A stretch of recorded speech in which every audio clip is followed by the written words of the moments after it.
Mga kwento ng pag-ibig, kwento ng pag-asa at mga kwento ng buhay dito sa Barangay Love Stories. Love Stories.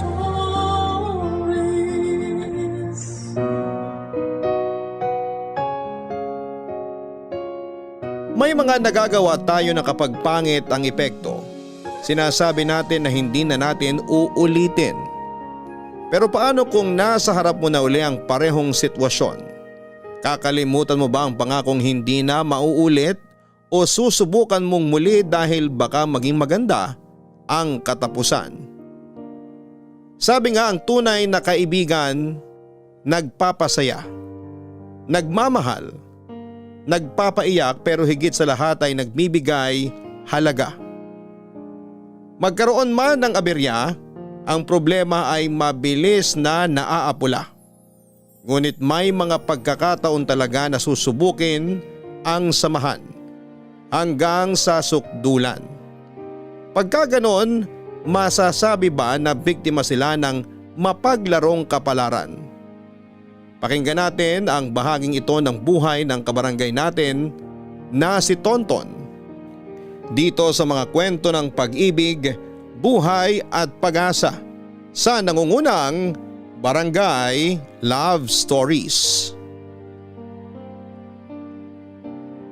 Dear Papa Dudut, hayaan niyo po munang pasalamatan ko kayo sa pagbibigay daan para maibahagi itong kwento ko. Pagpalain po kayo ng Diyos, pati na ang mga tagapakinig ninyo. Isa po ako sa mga sumusubaybay at kabarangay. Malaking inspirasyon po ang mga napapakinggan kong kwento, kaya naisipan ko na sabihin din ang kwento namin at baka may maibahagi din akong inspirasyon sa mga tagapakinig. Ako po si Anthony, pero Tonto na lamang po ang itawag ninyo sa akin. May negosyo po ako na isang mini grocery. Nagsimula lang po ako sa sari-sari store at pinagsumikapan ko pong hanggang sa lumaki. Sa ngayon ako po ay malapit nang mag 40 years old.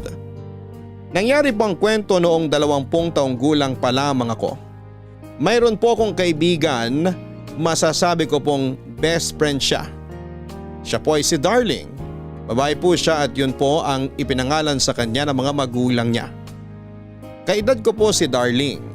Hindi naman po kami sobrang magkababata. Naging magkaibigan kami noong nasa grade 6 kaming pareho. Sa totoo lang po ay hindi ko na maalala kung paano kami naging mag-best friends. Basta sa sobrang tagal na po naming magkaibigan ay tinanggap na lang namin na mag-best friend kami. Wala kaming nililihim sa isa't isa, Papa Dudut. Parang alangan po, hindi ba? Sekreto ng lalaki sinasabi sa babae at ang sekreto ng babae sinasabi sa lalaki. Ganon po kami ni Darling. Kahit close kami at tinutokso ng mga magulang at kaibigan namin, ay hindi kami nagkakaroon ng atraksyon sa isa't isa. Papa Dudut, hindi po ako bading. Sa totoo lang po ay kilala lahat ni Darling ang mga crush kong babae.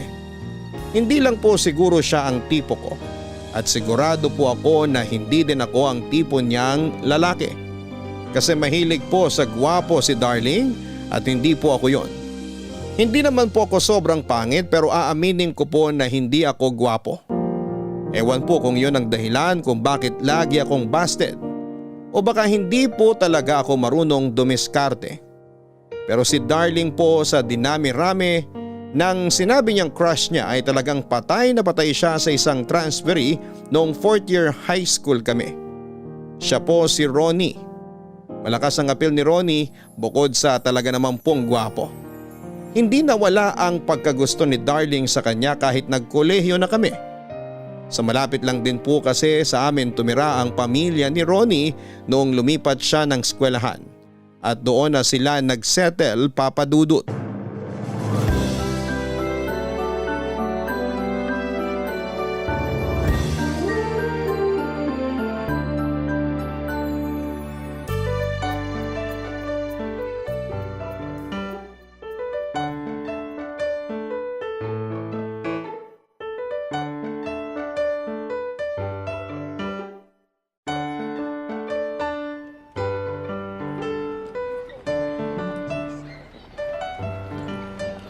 Uy, nakatulala ka na naman.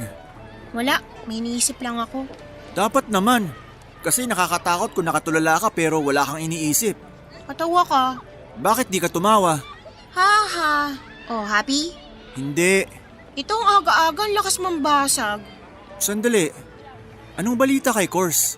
Sinong course? Yung course na Corazon o yung course na Socorro? Namimiloso po ka na naman eh. Tinatanong ko lang para sigurado. Sino bang crush ko? Siyempre si Corazon. Si Aling Socorro, kaedad na ng nanay yun. Malay ko ba kung gusto mo yung motherly? Sige, pag ikaw ang nagtatanong, hindi kita ginaganyan ha. O, pakapikon naman. Baka pwedeng tumawa pag umaga. Haha. Oh, happy? Goyo-goyo. Karma mo yun. Oh, ano na? Ano? Nakakainis ka naman kausap eh. Ano ba yun? Ang gulo mo eh. Si Course na Corazon nga, anong balita? Hindi pa ba nakakarating sa'yo? Kaya nga nagtatanong ako eh. Huwag ka mabibigla ah. Ha? Ano nangyari sa kanya? Eh na nga ba kinakatakot ko eh. Yung reaction na yan. Sabihin mo na, ano, napano ba siya? Wala namang nangyaring masama. Ang uwi mo naman. Ikaw ang OA. May pa wag kang mabibigla ka pang sinasabi dyan. Pinapangunahan lang kita. Ano nga ang balita sa kanya? May boyfriend na siya. Ha? O sabi ko wag kang mabibigla eh. Ano, broken hearted ka na naman. Hindi ah. Hindi ko naman talaga siya gusto. Itsosero ka. Para saan yung binibigay mong bulaklak kung wala kang gusto sa kanya? Ano siya, santo? Sige, diin mo pa. Masakit na nga eh. Ikaw kasi, magde-deny pa. Hayaan mo na lang si Course. Marami pang iba dyan.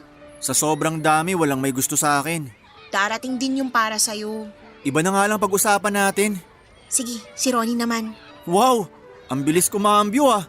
Kanina lang nakikiramay sa akin, ngayon kung kiligin parang umiihi. Bastos naman ito. Anong masama sa kinikilig habang umiihi? Nangyayari naman talaga yun ah. Tumigil ka na nga. Si Ronnie may trabaho na din. Updated? Bakit? Sa'yo ba nag-apply? Sana nga sa akin na lang siya nag-apply. Hindi na kailangan ng interview at requirements. Oo, agad! Matamis na oo. Eto ka babaeng tao kung magpakita ng apeksyon sa lalaki. Naku, sa dami ng may gusto kay Ronnie, kailangan maging agresibo na ako. Sa tingin mo ba gusto ka ni Ronnie? Maganda naman ako ah. So sinasabi mong kaya ako busted kasi pangit ako? Hindi naman. Bakit ba bumabalik sa'yo? Ako na pinag-uusapan dito. O siya.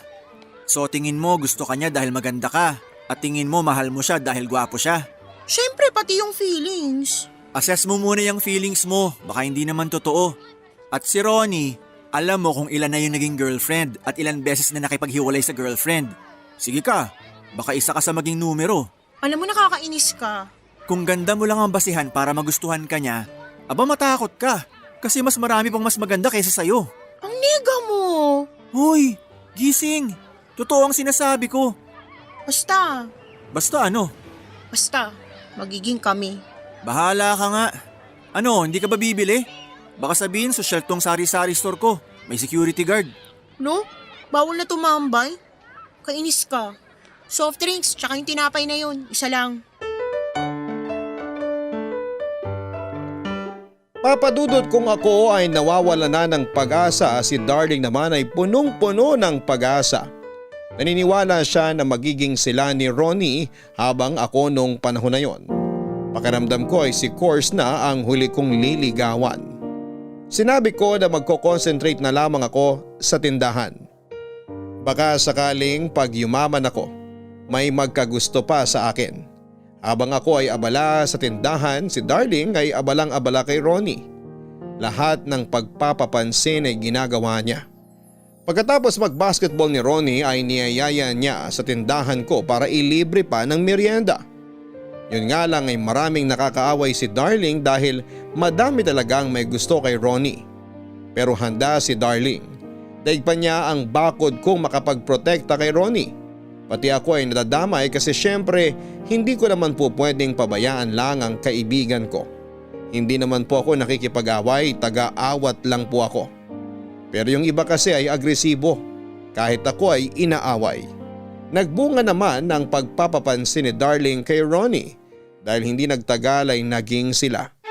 Saksi naman po ako na hindi si Darling ang nanligaw kay Ronnie. Niligawan naman ng best girlfriend ko.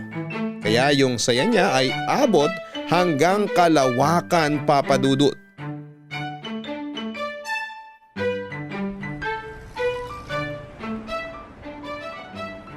Hoy, giraffe ka ba? Anong sinasabi mo? Yung leeg mo abot kabilang kanto eh. Tumigil ka nga. Umupo ka nga dito, darating yun. Alam ko darating siya dahil hindi niya ako matitiis. Oh, bakit kailangan mo pang sipatin? Malay mo, baka may biglang humila kay Ronnie. May nanghihila dyan? Oo, nung isang araw buti sakto nakita ko. Hinila siya, mabuti na lang nahila ko din pabalik si Ronnie. Ano ba yan? Nakakatakot naman yan. Ano yung nanghihila? Sino pa? Yung mga epal na may gusto kay Ronnie. Akala ko may elementong nanghihila. Tao pala. OA ka kasi. Bakit? Ako ibang experience ko dyan. Hinila ka din? Hindi nga. Tinulak ako. Tawang-tawa ka talaga ah. Ay sorry, ikaw kasi. Kumalma ka na dyan. Ayun na si Ronnie. Ay oo nga. Ronnie, nandito ako. May usapan naman kayo na dito kayo magkikita, di ba? Oo. Bakit kailangan mo pang sabihin na nandito ka? Aha! Natatakot ka na baka sa iba siya magpunta, no? Ang lakas mo talaga mambasag. Ako lang pupuntahan niya. Nino, Wala. Huwag mo nalang pansinin niyang si Tonton. kanina ka pa ba? Oo. Pasikat pa lang ang araw, naghihintay na yan sa'yo. Huwag mo nang pakinggan yan, ang bubuisit lang yan. Kararating ko pa lang. Etchusera. Ronnie, anong gusto mo? Maiinom na lang. May dala akong donut dito. Wow, donut! O bakit? Sa'yo ba binigay? Sa ating tatlo yan. Pahiya ka no? San ka galing at may dala kang donut? Actually, nasagot mo na yung tanong. Galing akong tindahan ng donut, tapos bumili ako kaya may dala akong donut. Ay, eto na ang soft drinks. Huwag ka na nga maingay, nag-uusap na kami oh. Salamat, Ton. Eto, donut, kuha ka na lang. Salamat. Sarap niyan. Kumusta ka? Okay naman. Huwag ka ngang epal, hindi ikaw ang tinatanong ko. Kumuha ka na nga tapos doon ka na sa loob. Baka nakakalimutan mong ako nagbabantay ng tindahan. Tatawagin na lang kita pag may bumibili. Di mas naistorbo kayo pag nag-uusap kayo tapos may bibili. Okay lang na nandyan si Tonton para madinig niya ang sasabihin ko. Sa akin? Nakakainis ka na. Siyempre sa akin. Ano ba yan, Ronnie? May gusto akong sabihin. Teka, kinakabahan ako. Kinakabahan o nag-a-anticipate? Huwag mo sirain ng moment. Ay, sorry. Sige, wag niyo na lang ako pansinin. Darling, Yes, Ronnie? I love you. I love you too. Ano to, kayo na? Tayo na ba? Kung sinasagot mo na ako, Oo! Oo!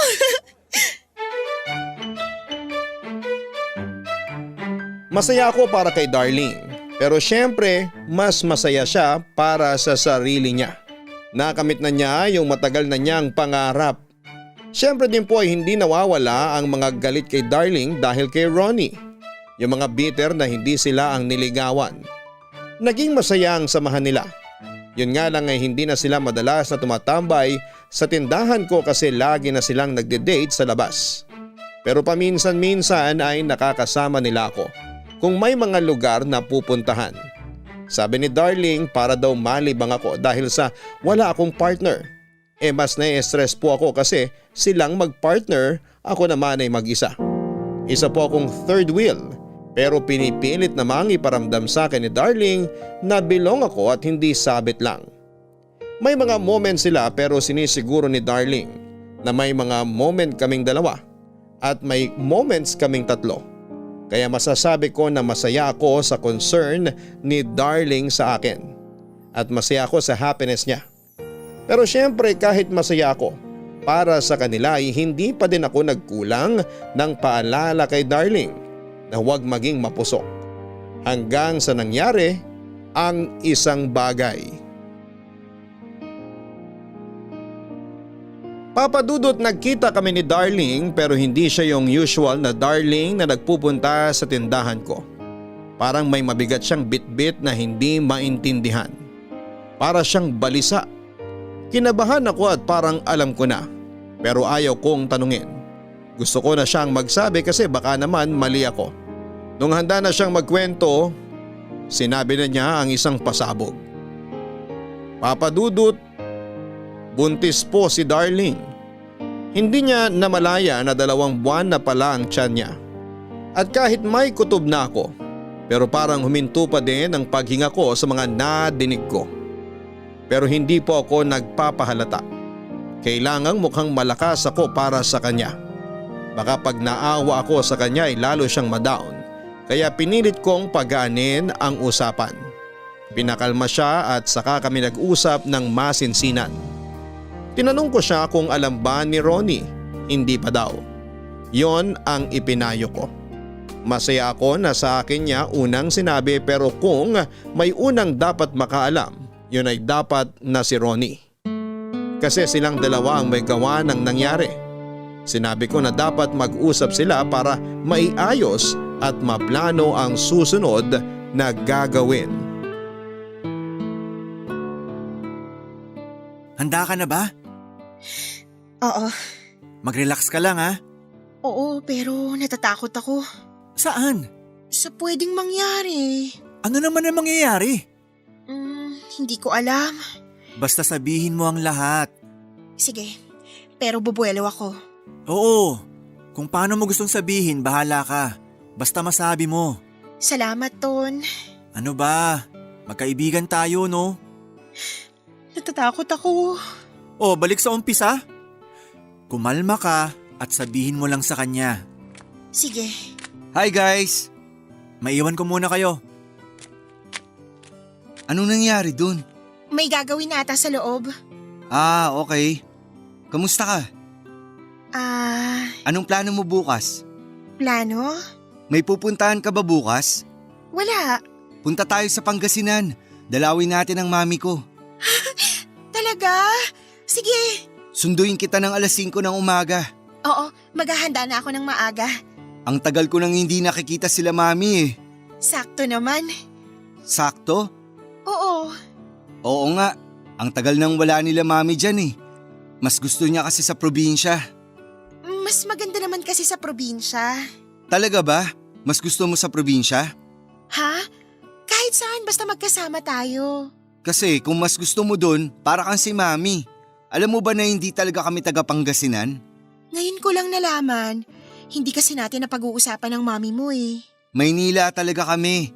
Kaso bumili sila mami at daddy ng lupa sa Pangasinan. At nagpatayo ng bahay nung ipinagbuntis ako ni mami. Bakit daw? Kasi mas maganda daw ang hangin sa probinsya pag nagbubuntis. Maganda daw sa bata. Tama naman sila doon. Siguradong matutuwa si mami. Hindi niya alam na luluwas ako dun eh. Tamang-tama nga eh. Anong ibig mo sabihin? Ronnie, buntis ako. Ano? 2 buwan na. Bakit? Anong bakit? Paano ka nabuntis? May dumalaw na anghel. Seryoso ka ba? Hindi pa ako handa. Paanong hindi? Nung ginagawa natin, naisip mo ba yan? Anong gagawin natin? Pag-isipan natin. Mabuti pa uuwi na muna ako. Bukas na tayo mag-usap. Mabuti pa nga, para kaharap din ang parents mo. Sige, magkita na lang tayo ng 5:00. Sige, alis na ako. Mag-ingat ka. Kamusta? Anong sabi niya? Magkikita kami bukas. Pupunta kami sa Pangasinan sa mami niya. Ay, salamat naman.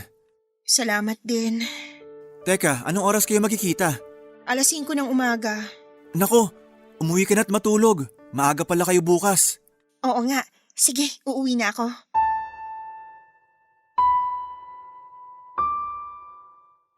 Masaya si Darling sa mga nangyari. Sumakto pala na gustong dalawin ni Ronnie ang mami niya sa Pangasinan. Parang pinagtagpo ng panahon ang mga sitwasyon. Ang dasal namin ni Darling na mga oras na yon, sana'y matanggap ng maayos ng mami ni Ronnie ang lahat.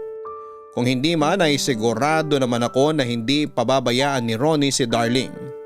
Dumating ang kinabukasan habang nagbubukas ako ng tindahan ay inisip ko kung nasundo na ba ni Ronnie si Darling. Sumikat na ang araw, kampante na ako na nasa kalagitnaan na ng biyahe si Darling. Pero nagulat ako nang nakita kong parating si Darling. Una ay nakala ko na hindi sila natuloy. Yun pala ay hindi siya sinipot ni Ronnie. Hinintay niya si Ronnie pero hindi dumating. Tinatawagan niya pero patay na ang telepono nito. Tinakbuhan siya ni Ronnie. Nagtiwala ako kay Ronnie na hindi niya gagawin yon kay Darling pero mali ako. Nagkamali kami pareho ni Darling. Hinanap namin si Ronnie pero walang nakakaalam kung nasaan siya. Lahat ng kilala niya, lahat ng pinupuntahan niya ay walang makapagsabi kung saan namin siya makikita. Ibig sabihin ay tumuloy sa Pangasinan si Ronnie. Hindi para dumalaw kundi para magtago. Hindi naman alam ni Darling kung saan sila sa Pangasinan. Wala na ring tao sa bahay nila. Si Ronnie na lang naman ang nakatira doon kaya wala talagang magsasabi kung nasaan siya. Papadudot, iyak ng iyak si Darling. Nade-depress na siya, parang iba na ang tumatakbo sa isip niya.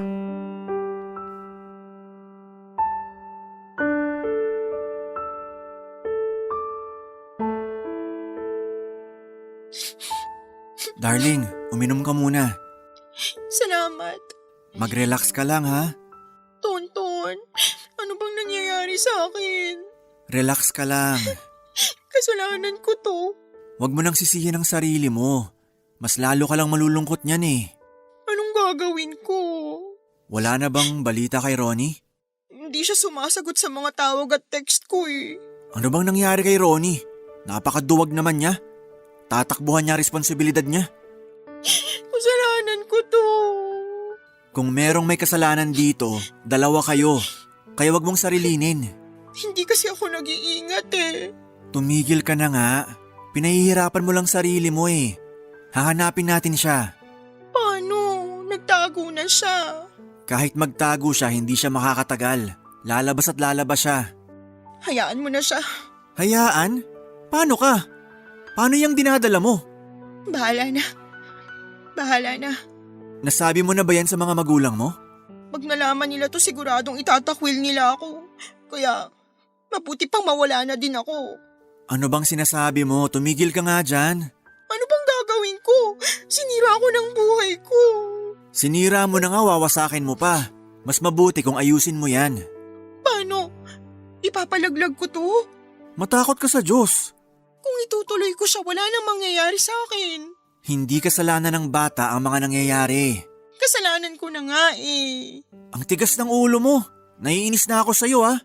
Kaya pabayaan mo na lang ako. Sige, yan ba gusto mo?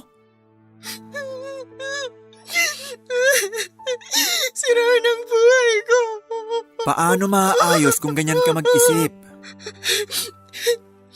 Ano ang gagawin ko? Huminahon ka muna, tsaka tayo mag-iisip. Hindi ako makapag-isip ng maayos. Sige, ipahinga mo na muna yung isip mo. Hayaan mo na lang ako mag-isip. Pag napahinga ka na, tsaka mo ako tulungan mag-isip. Tonton, Ano yun? salamat ah. Kaya nga tayo magkaibigan, di ba? Para magtulungan. Gusto ko na talagang mamatay. Pero dahil sa'yo napipigilan kong sarili ko. Madami pang pwedeng gawin. Tapos dun ka agad tumalon sa pagpapakamatay? Magulong isip ko eh. Hindi ko akalain na mangyayari sa akin to. Ang naisip ko lang dati mahal ko si Ronnie at mahal ako ni Ronnie. Hindi pala. Kung wala siyang paninindigan, hayaan mo na siya. Iba ka talaga kay Ronnie. Ikaw, napaka-responsable mo. Maswerteng mapapangasawa at magiging anak mo. Sa palagay mo ba? Oo, mabait ka pa. Mga tanga lang yung mga nambasted sa'yo. Ganun na lang gawin natin. Oo. Ha? Anong sabi mo? Ganun na lang ang gawin natin. Gawin ng ano? Papanagutan ko ang batang yan. Ha? Ako ang tatayong tatay sa bata. Ano bang sinasabi mo? Seryoso ka ba? Oo, yun ang naisip ko. Nasa sayo na kung papayag ka. Alam ko, pangit ako. Hindi yun. Hindi ko iniisip yan. Ang ibig ko lang sabihin, kung seryoso ka, Gagawin mo yun para sa akin? Para sa inyo. Tonton. Hindi kita pinipilit ha. Salamat, Tonton. Payag ako. Salamat talaga. Kung kailangan natin magpakasal, sabihin mo lang. Pero sa ngayon, kahit hindi tayo makasal, gagawin ko ang responsibilidad hindi man ng asawa, kundi responsibilidad ng isang ama. Salamat, Tonton. Papa Dudut, para hindi masira ang dignidad at reputasyon ni Darling, ay nagpakasal kami sa huwes. Hindi ko alam kung naniniwala ba talaga ang mga magulang niya na ako nga ang tatay ng bata. Pero hindi na sila nagsalita pa. Hinayaan na lang nila ang mga nangyayari. Mas importante talaga sa kanila ang hindi masira ang pangalan ng pamilya nila. Nagsama kami ni Darling noon. Sa bahay siya tumira pero magkahiwalay kami ng kwarto. Siyempre kaming dalawa lang ang nakakaalam na hindi kami magkatabi. Pero gaya nga ng sinabi ko ay ginagawa ko lang ang responsibilidad ng isang ama. Alagang-alaga ko si Darling at makalipas pa ang 7 buwan ay manganganak na si Darling. Isang malusog na sanggol na babae ang lumabas.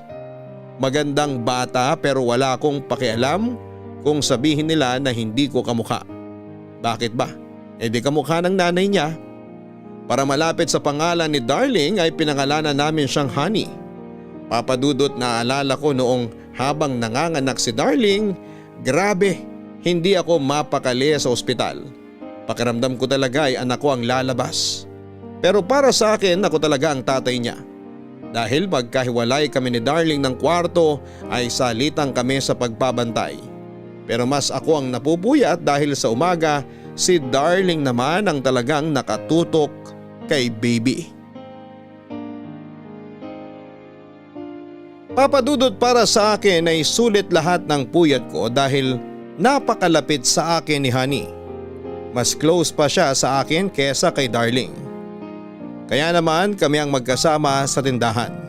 2 taon na ganun kami at hindi napagod. Parang energy drink si Honey kapag nilalambing na niya ako. Hindi naman nagsiselo si Darling pag sa akin lagi sumasama si Honey. Mas natutuwa pa nga siya kapag nakikita niya kami na ang saya-saya namin. Nung naglalakad na ang anak namin ay mas mahirap na dahil malikot na. Pero ang maganda kay Honey, pag napapagod na ako at sinasabi ko sa kanya na pagod na si tatay, titigil naman siya. Pero pag hindi siya tumigil, magpapatay-patayan lamang ako. Kaya susugod siya sa akin at iyayakapin ako habang umiiyak. Pag nakikita ni Darling ang eksenang yon ay tawa siya ng tawa. Napakabait at napaka-sweet na bata. Sa edad niyang yon ay marunong nang makinig at marunong nang magmahal si Honey. Ang dami naming plano ni Darling para sa baby namin. Nag-iipon kami ng pera pareho para sa kinabukasan niya. Para kaming isang pamilya na masaya. Hanggang sa may dumating na hindi inaasahan. Darling, ako na munang tatao dito sa tindahan habang tulog si Honey. Matulog ka na din. Sabayan mo na si Honey para makapagpahinga ka. Ang dami mong bilin ah. Sinasabi ko lang. Sige ka, pag nagising si Honey hindi ka na makakatulog. Nako, sigurado naman ako na hindi mo matitiis na hindi alagaan si Honey. Eh paano, napakalambing na bata. Nakakatuwa nga kayong tingnan eh. Ay, napakabait na bata. Mana sa'yo. Talaga ba? Oo naman. Buti pala may nakuha sa akin. Yung itsura kasi lahat sa'yo eh. Mas kamukha siya ni Ro. Sorry. Totoo naman, kamukha siya ng tatay niya. Ikaw nang tatay ni Honey. Malalaman pa din niya ang totoo. Pero pag bali-baliktarin mo man, ikaw nang kilalang ama ni Honey. Ako din.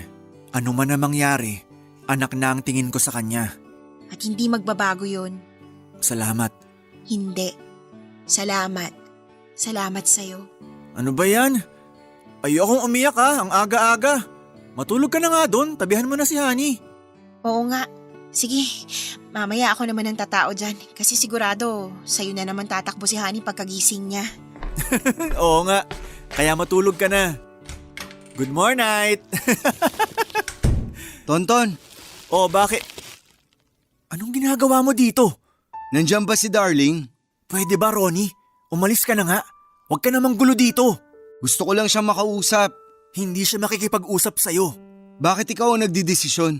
Dahil wala ka ng halaga dito. Pwede ba tawagin mo na lang si Darling? Umalis ka na. Darling! Huwag kang maingay. Natutulog ang anak ko. Anak mo? Kanino? Wala ka ng pakialam dun. Umalis ka na. At huwag ka nang babalik dito. Hindi ako aalis hanggat hindi ko nakakausap si Darling. Bakit ka pa ba bumalik? Maayos ng buhay nila. Nila? Teka sandali. Ibig sabihin itinuloy ni Darling ang pagbubuntis? Hindi siya nagpalaglag? Kung makapagsalita ka parang wala lang sa iyong salitang nagpalaglag ah. Tao ang pinag-uusapan. Matakot ka naman sa Diyos. Oo na. Sige na, tawagin mo na si Darling. Wala nga sila dito. Hindi ka pa rin nagbabago. Halata ka pa rin magsinungaling. Umalis ka na nga. Nanggugulo ka dito eh. Hindi ako aalis. Gusto mo ba tumawag pa ako sa barangay? Sige, kung gusto mo ng eskandalo. Umalis ka na! Tonton! Sino ba kausap mo? Wala. Diyan ka lang. Darling! Huwag kang maingay. Darling, nandito ako! Sino ba yan? Ronnie? Ako nga! Hayop ka! Darling, wag na. Hindi worth it. Paalisin mo na lang siya.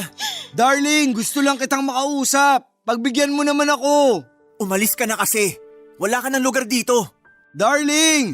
Ayaw ka niyang makausap. Tonton, kakausapin ko siya. Ha? Ako nang bahala dito. Sige, bantayan mo na muna si Honey.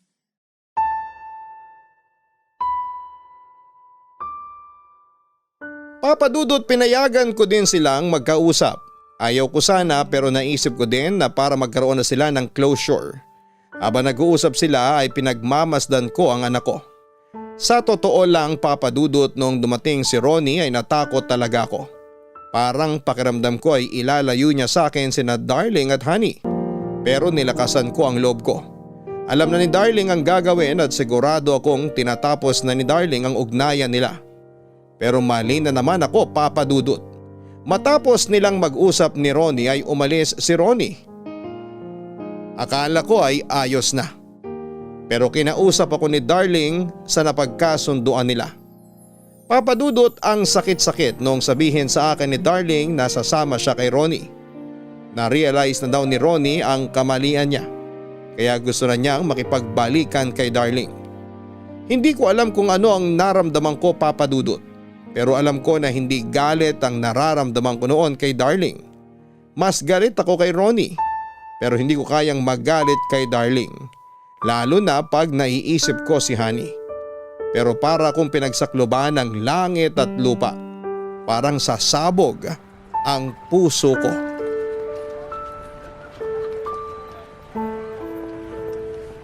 Ronnie! Oh, Tonton, bakit? Anong bakit? Tinatanong kita kung bakit ka nandito. Dahil sa'yo. Oh, anong kailangan mo? Umalis ka na uli sa lugar na to. Ano? Seryoso ka ba? Mukha ba ako nagbibiro? Bakit? Nabili mo na ba tong buong lugar? Hindi ako nakikipaglokohan sa'yo ah. Ano bang problema mo? Ikaw! Pwes kung problema mo ako, wala akong magagawa. Ako wala akong problema. Oo, wala kang problema kasi ganyan ka naman. Pag nagka-problema na, iiwan mo. Sino ka ba ha? Ano bang pakailan mo sa akin? Sa'yo wala. Sa pamilya ko meron. Pamilya? Sinong pamilya mo? Kung hindi mo pa alam at hindi pa nasabi sa'yo, kasal na kami ni Darling. Alam mo, kung magtitrip ka, wag ako. Hindi ako nagbibiro. Totoo ang sinasabi ko. Sa itsura mo, pakakasalan ka ni Darling? Oo, hindi ako kasing gwapo mo. Pero responsable ako. O, edi ako na ang hindi responsable. Okay ka na? Magiging okay ang lahat kung lalayuan mo na si Darling. Sino ka para magdikta sa akin? Bakit ka ba bumalik pa? Bahay namin to, kaya babalik ako kung kailan ko gusto. Kung ayaw mo ako makita, ikaw ang umalis. Sinabi na sa akin ni Darling na niyayaya mo siyang umalis dito. Oh, ano ngayon? Hindi mo ba naiintindihan ang sinabi ko? Kasal na kami. Asawa ko na siya. At masaya na ang pamilya namin. O sige, sabihin na nating totoo na kasal na kayo. Kasal lang kayo, pero hindi mo siya naging asawa. Siraulo ka pala eh. Kung sira ang ulo ko, ikaw baliw. Baliw ka para paniwalaan na mahal ka ni Darling. Panakip butas ka lang. Gago ka! Darling, bakit ka nandito? Dahil sa ginagawa mo. Anong ginagawa ko? Sinabi ko na nga ba? Sa itsura mo kanina pag alis ng bahay parang mag-iskandalo ka eh. Kakausapin ko lang siya. Pero siya nagsimula eh. Tonto naman. Kailangan mo ba maging sinungaling? Nakita ko ang lahat. Ano bang sinasabi niyan, darling, na nagpakasal na kayo? Pasensya ka na hindi ko agad nasabi sa'yo. Sasabihin ko sana ngayon kung hindi siya naunang nagpunta rito. Ayan na! Sabihin mo na! Oo, nagpakasal kami. Pero para lang hindi ako itakwil ng magulang ko dahil sa pagbubuntis ko. Darling, anong sinasabi mo? Ikaw naman ang namilit na magpakasal tayo ah. Oh, ngayong malinaw na, siguro naman tapos na to. Darling, ano tong ginagawa mo? Tama si Ronnie. Ginawa nga kitang panakip butas. Patawarin mo ko. At nagpapasalamat ako sa lahat. Ngayon nandito na si Ronnie. Hayaan mo na kami. Darling naman, ano ba nangyayari sa'yo? Pwede ba tama na yung paawa mo? Alam mo naman na hindi ka mahal ni darling. At hindi ka niya minahal at mamahalin sa paraan na gusto mo. Wala akong ibang hinihingi, kundi ang respeto. Hindi nawawala ang respeto ko. Pero hindi kita pwedeng mahalin bilang asawa. Darling, Sorry, Tonton. Noon ko pa gustong sabihin sa'yo to eh. pero hindi mo sinabi. Dahil ayoko masaktan ka. Sa palagay mo ba na hindi mas masakit tong ginagawa mo? Sorry, Ton. Sorry? Nagsusorry na yung tao. Tanggapin mo na, tapusin na natin ang usapan na to. Ano darling, sasama ka ba sa akin? Oo, aayusin ko lang ang mga gamit. Bilisan mo. Sige na, nakakaya na sa mga kapitbahay itong nangyayari. Oo, Tonton, halika na. Umuwi ka na din. Tonton, saan ka pupunta? Hayaan mo na siya. Sige na, kunin mo na ang mga gamit mo. Halos magunaw ang mundo ko, Papa Dudut. Napahiya ako sa lahat ng mga nasa paligid sa mga ipinamukha sa akin ni Darling. Sa buong panahon ng pagsasama namin ay hindi niya pala ako minahal. Hindi po kami magkasama sa kwarto dahil gusto ko siya ang magsabi na handa na siyang magsama kami. Pero hindi ko siya pinilit.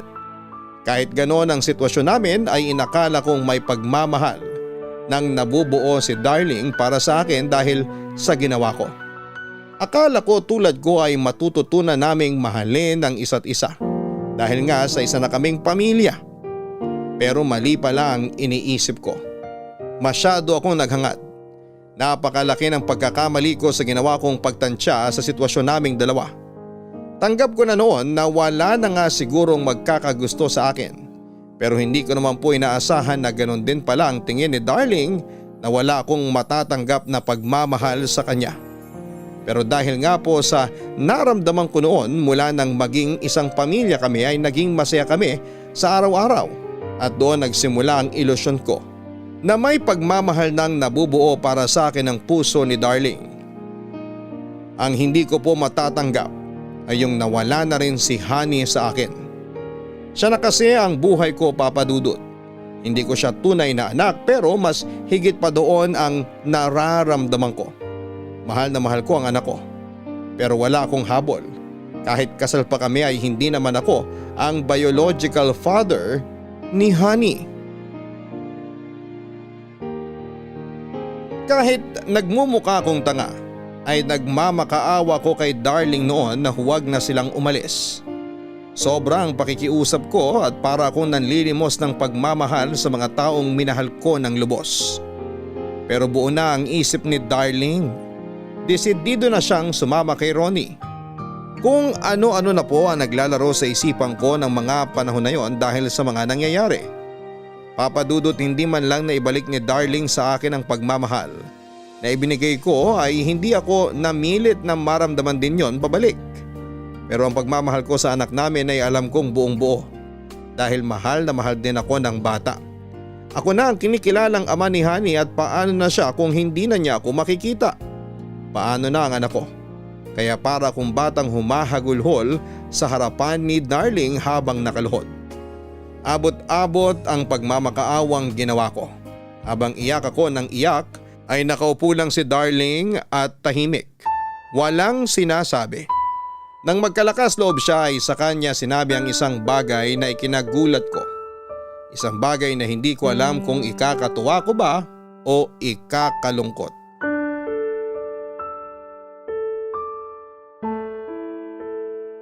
Tonton, Bakit nandito ka pa? Ang tagal ko sa labas, akala ko nakaalis ka na. mag-usap muna tayo. Bakit? Hindi mo pa ba nasasabi lahat? Tonton, please. Ano pa? Hindi pa ba sapat? Patayin mo na lang kaya ako. Tonton, ayoko maghiwalay tayo ng ganito. O ayan, masaya na ako. Sige na, alis na. Hindi ako aalis. Ikaw ang bahala. Parang awa mo na, Tonton. Awa? Naawa ka ba sa akin? Naaawa ka ba sa anak mo? Anak mo din si Honey. Huwag mo na akong paikutin. Ang tagal ko nag-ipon ng tapang sa labas. Kaya umalis na kayo habang kaya ko bang tiisin tong sakit. Pag-usapan natin to. Ibabalik ko lang uli. Baka pwedeng maawa ka naman sa akin. Huwag ka namang ganyan. Huwag akong ano. Tonton. Mali ba tong nararamdaman ko? Baka nga. Sinabi mo pala kanina na ako nagpilit na pakasalan ka at akuin ang responsibilidad sa bata. Patawarin mo ko. Nabigla lang ako. Ako din, nabigla lang. Nabigla lang ako na akuin ang responsibilidad para saluhin ang karangalan mo. Nabigla lang ako! Hindi totoo yan. Bakit? Hawak mo na rin ang utak ko? Ikaw na rin na nakakaalam kung ano at anong hindi ko nararamdaman? Tonton, patawarin mo ako. Hindi ko sinasadyang saktan ka. Pwes, nasaktan mo na ako kaya okay na. Tapos na kaya sige na. Maging masaya ka sana. Tonton, iiwan ko sa'yo si Honey. Ano? Iiwan ko siya. Bakit? Alam kong mahal mo siya kaya magiging magandang buhay niya sa'yo. Iiwan mo sa akin ang bata?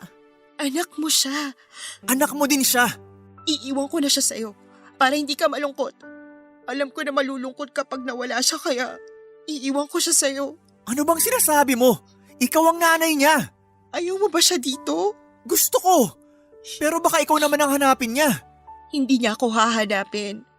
Noon pa nakikita ko na ikaw lang ang lagi niyang hinahanap eh. Kaya mong matiis na hindi siya isama? Kung ayaw mo siya dito, doon ko na lang siya iiwan kila sa Alma. Hindi na siya kayang alagaan nila nanay at tatay. Ayun! Sinasabi ko na nga ba eh. Ano? Iniiwan mo sa akin ang bata hindi dahil sa malulungkot ako. Iniiwan mo siya sa akin dahil ayaw mo talaga siyang isama. Hindi totoo yan.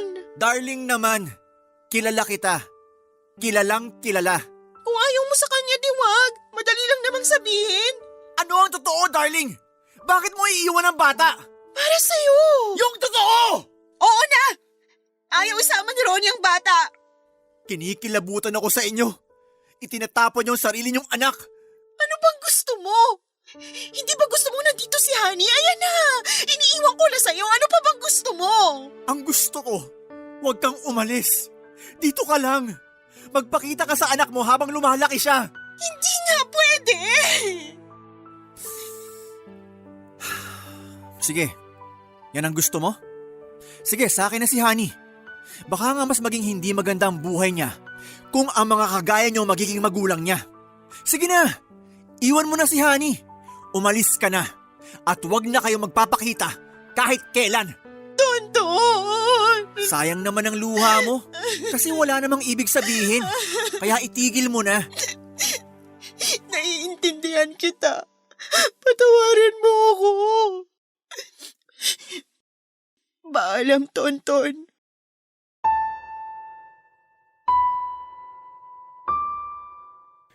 Lumipas po ang 2 taon na inalagaan at tinaguyod ko si Honey. Ang mga magulang ni Darling ay malapit lang sa amin. Hindi ko ipinagdamot sa kanila ang apo nila.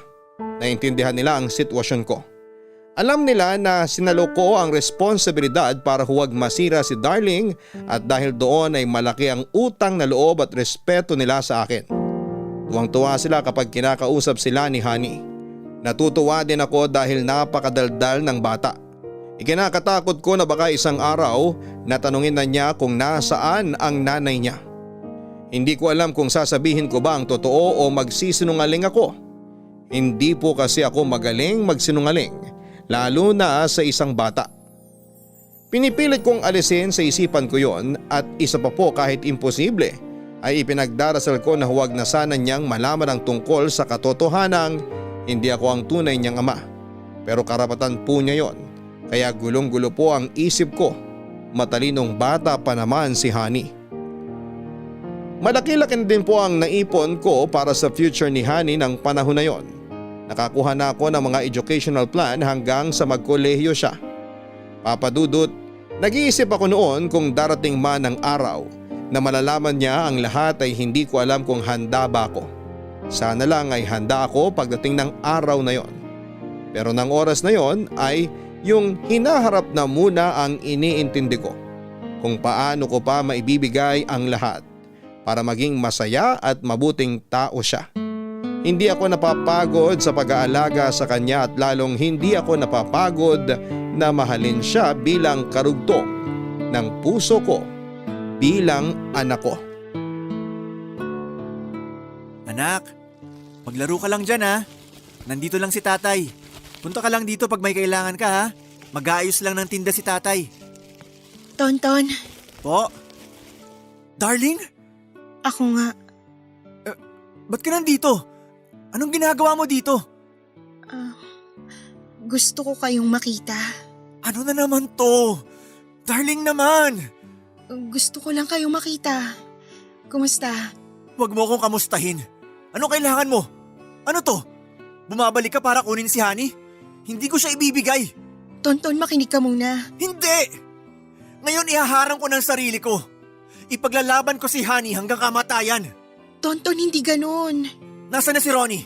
Ano na naman ang naisip niya? Ngayon gusto naman niya na si Honey naman ang kunin niya? Wala si Ronnie. So ikaw na lang isinangkalan niya para agawin ng anak ko. Hindi ako papayag. Hindi ko kukunin si Honey. Eh anong kailangan mo? Gusto lang kitang kumustahin. Gusto ko lang makita si Honey. Huwag ngayon. Ihahanda ko muna siya bago kanya makita. Baka mabigla ang bata. Naiintindihan ko. Pero gusto ko may kasamang abogado. Abogado? Alam ko ikaw ang nanay at hindi akong biyolohikal na ama ni Honey. Kaya alam ko malakas ang laban mo. Pero hindi ako susuko ng ganun lang. Ipaglalaban ko si Honey. Ipaglalaban ko ang anak ko. Tonton, hindi ganun. Hindi ko babawiin si Honey. Mabuti naman. Mabuti at napapangatawanan niyo ang pagkawalang kwenta niyong magulang. Huwag niyo nang sirain ang buhay ng anak ko. Maayos ang buhay niya. Tinatanggap ko lahat ng sinasabi mo.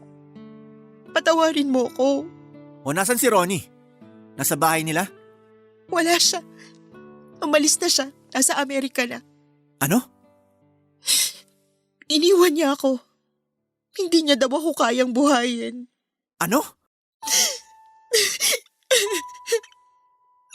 Nagsisisi na ako sa mga nagawa ko. Tulungan mo akong pagaanin ng sakit. Hinihiling ko lang na mapatawad mo ko sa lahat ng mga maling nagawa ko sa'yo. Masama akong tao.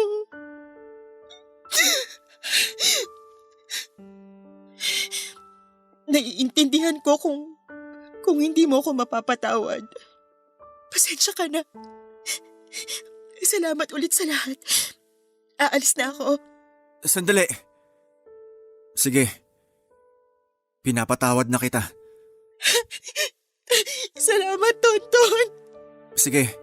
Pupuntahan ka na lang namin ni Honey sa inyo. Hindi ako sa bahay uuwi.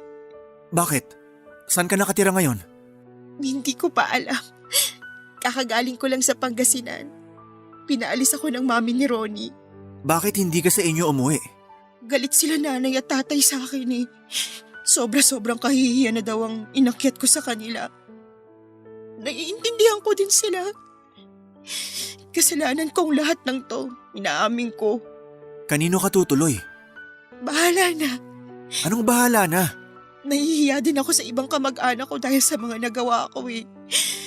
Kaya sigurado galit din sila sa akin. Paano? Magrerenta ka na lang? Hindi ko kaya. Wala naman akong naging trabaho eh. At wala din akong ipon. Teka, ano bang sinasabi mo? Magpapalaboy ka? Hindi naman siguro. Mag-iisip lang ako kung saan ako pwedeng makituloy. Sige, babalik na lang ako pag pwede ko nang makita si Honey. Sandali. Sige. Pwede mo nang makita si Honey ngayon. Nasa loob siya, naglalaro. Talaga? Salamat, Tonton. Papasok na ako ha. Iwan ko lang muna yung mga gamit ko dito. Akin na, ipasok na natin. Hayaan mo na para mabilis ko na din mabitbit mamaya pag alis. Ipasok na natin. Dito ka na muna magpalipas ng araw hanggang wala ka pang matitirhan. Ha? Sandali. Lalabas ako dyan para matulungan kita. Pero Tonton, nakakahiya na. Kung ngayon ka pa mahihiya sa dami nang nangyari sa atin, parang huli na. Kaya huwag ka nang mahiya. Hindi ka naman iba sa amin. Uy, huwag kang umiyak. Haharap ka sa anak mo. Baka makita ka niyang ganyan. Anong isipin nun? Salamat, Tonton. Maraming salamat.